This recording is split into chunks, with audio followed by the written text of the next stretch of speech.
À l'instar de toute la communauté catholique, en ce mercredi des cendres, les chrétiens de la paroisse Sainte-Thérèse de Mons s'ouvrent à la conversion dans un recueillement profond. Chaque fidèle s'avance, conscient que ce geste symbolise à la fois fragilité humaine et chemin vers Dieu. L'imposition des cendres marque le début des 40 jours de pénitence qui mènent à Pâques.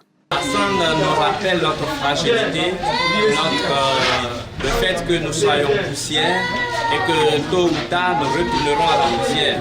Que notre demeure finale c'est le ciel et donc nous devons marcher selon les recommandements du Seigneur et nous ayons part à la vie éternelle. Ce geste symbolique n'est pas seulement un rituel, il ouvre une période de réflexion, de prière et de renoncement.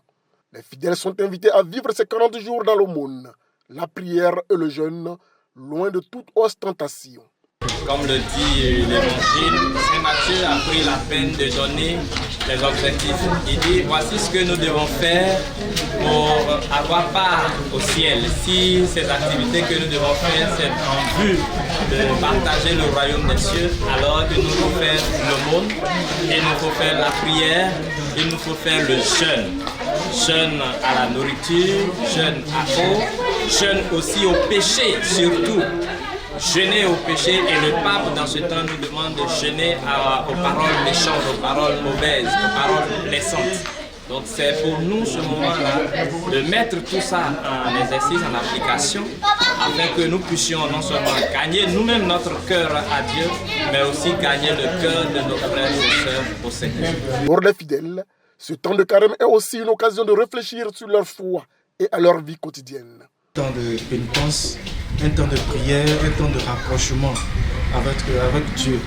Donc c'est un temps que nous devons mettre à profit. Donc c'est un moment qui vient à point nommé pour pouvoir nous rapprocher davantage de notre Dieu par la prière. À Sainte-Thérèse de Mons, le carême commence sous le signe de la conversion, de la prière et du pardon. Un temps où chaque chrétien est invité à marcher selon la parole et à vivre pleinement sa foi.